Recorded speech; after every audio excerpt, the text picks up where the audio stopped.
Hi అండి, welcome to our channel. ఈ రోజు వీడియోలో ఒక సూపర్ టేస్టీ గ్రేవీ కర్రీని చూపించబోతున్నానండి. ఈ కర్రీ మనకి వేడివేడి అన్నంలోకైనా లేదంటే బిర్యానీలోకైనా చపాతీలోకైనా చాలా టేస్ట్ గా ఉంటుందండి. మరి ఈ కర్రీని అయితే ఖచ్చితంగా అందరూ చేయవలసిందే, అంత టేస్ట్ గా ఉంటుంది. అలానే చేయడం కూడా చాలా ఈజీ అండి. ఇందులో మన మెయిన్ ఇంగ్రీడియంట్ ఏంటంటే పూల్ మఖానా. ఈ పూల్ మఖానా అనేది ఏ సూపర్ మార్కెట్ లో అయినా సరే మనకి అందుబాటులో ఉంటుంది. అలానే ఇందులో చాలా ఎక్కువ పోషక విలువలు ఉన్నాయని చెప్పొచ్చు. ఈ పూల్ మఖానా అనేది మనకి తామర పువ్వు ఉంటుంది కదా, తామర గింజల నుంచి ఈ పూల్ మఖానా అనేది మనకి రెడీ అవుతుంది. ఎలా అంటే తామర గింజలు తీసి వాటిని వేయిస్తే ఇలా మనకి పేలాల్లా ఇలా మనకి పూల్ మఖానా అనేది తయారవుతుంది. అలానే ఈ పూల్ మఖానా అనేది బీపీ షుగర్లను కూడా కంట్రోల్ చేస్తుందని చెప్పొచ్చు. మరి ఇంత హెల్దీ రెసిపీని ఎలా తయారు చేయాలో మనం ఇప్పుడు చూసేద్దాం. ముందు స్టవ్ పైన ఒక ప్యాన్ పెట్టి అందులో కొద్దిగా ఆయిల్ వేసుకొని ఈ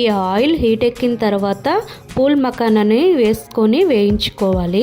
ఇవి మనం సిమ్ లో పెట్టే వేయించాలి, లేదంటే మాడిపోతుంది. ఇలా వేగిన ఈ పూల్ మఖానాని ఒక్కసారి మనం నలిపి చూస్తే మనకి పిండిలా పడింది అంటే ఈ పూల్ మఖానా వేగినట్లే. ఇంకా వీటిని అయితే సపరేట్ చేద్దాము, వేరే బౌల్లోకి తీసుకుందాము. ఇప్పుడు వీటిని పక్కన పెట్టి అదే ప్యాన్ లో ఒక 2 టేబుల్ స్పూన్ ఆయిల్ వేసుకుందాము. ఆయిల్ హీట్ ఎక్కిన తర్వాత కొద్దిగా జీలకర్ర అలానే ఆనియన్స్ ఇంకా పచ్చిమిర్చిని వేసి వేయిద్దాము. ఇవి వేగే లోపు దీనికి ఒక మసాలా అయితే ప్రిపేర్ చేద్దాము. ఇక్కడ నేను మసాలా కోసం జీలకర్ర, ధనియాలు అలానే జీడిపప్పు, కొబ్బరి ఇంకా మసాలా దినుసులు కూడా తీసుకున్నాను.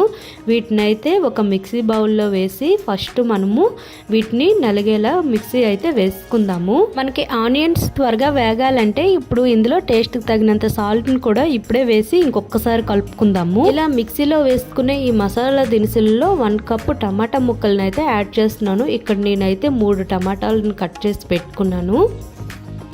దీన్ని కూడా మనము మెత్తని పేస్ట్లా అయితే ప్రిపేర్ చేసుకుందాము. ఇక్కడ మనకి టమాటా ప్యూరీలా అయితే తయారైపోయింది కదా, ఇప్పుడు దీన్ని పక్కన పెడదాము. ఇక్కడ మనకి ఆనియన్స్ కూడా వేగుతున్నాయి.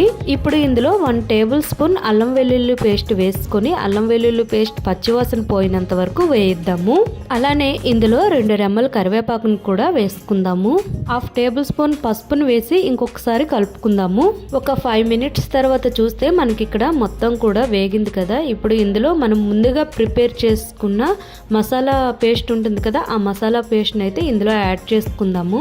ఈ మసాలా అంతా ఆనియన్స్ పట్టేటట్టు కలుపుకొని దీనిపైన మూత పెట్టి పచ్చి వాసన పోయినంత వరకు కూడా వేయిద్దాము. అలానే మధ్య మధ్యలో తీస్తూ కలుపుతూ ఉండాలి, లేదంటే అడుగు మాడిపోతుంది. ఇప్పుడు ఇందులో టేస్ట్కి తగినంత కారం కూడా యాడ్ చేసుకొని ఇంకొకసారి కలుపుకొని మూత పెట్టి ఉంచుకుందాము. కొద్దిసేపటి తర్వాత చూస్తే మనకి మసాలా అయితే పచ్చివాసన పోయింది కదా. ఇప్పుడు మనం ముందుగా వేయించి పెట్టుకున్న పూల్ మఖానాన్ని అయితే ఇందులో యాడ్ చేసుకుందాము. ఇలా వేసిన తర్వాత ఈ మసాలా అంతా ఈ మఖానాకు పట్టేటట్లు కలుపుకొని దీనిపైన మూత పెట్టి కొద్దిసేపు ఉంచుదాము.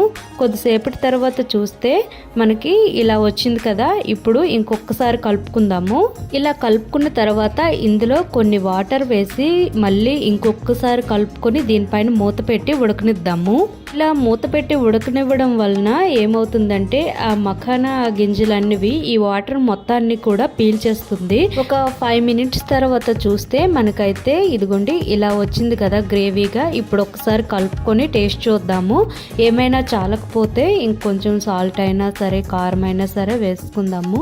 ఇక్కడ నాకు కొంచెం సాల్ట్ తక్కువగా ఉంది, అందుకనే నేను మళ్ళీ కొంచెం సాల్ట్ అయితే యాడ్ చేస్తున్నాను. ఇంకొకసారి కలుపుకొని దీనిపైన మూత పెట్టి ఉంచుదాము. మనకి గ్రేవీలా కావాలంటే ఇలానే ఉంచుకోవచ్చు, లేదంటే కొంచెం చిక్కగా కావాలంటే మూత పెట్టి ఇదిగోండి ఇలా అయితే తీసుకోవచ్చు. నేనైతే కొంచెం చిక్కగా కావాలనుకుంటున్నాను కాబట్టి మళ్ళీ మూత పెట్టి ఇలా అయితే ప్రిపేర్ చేశాను. చివరిగా అయితే మనకి పూల్ మఖానా టేస్టీ కర్రీ అయితే రెడీ అయిపోయింది. మనం ఇది వేడి అన్నంలో గనుక కలుపుకొని తింటే భలే టేస్ట్ ఉంటుంది. అలానే చపాతీకైనా రోటీలకైనా చాలా టేస్ట్గా ఉంటుంది.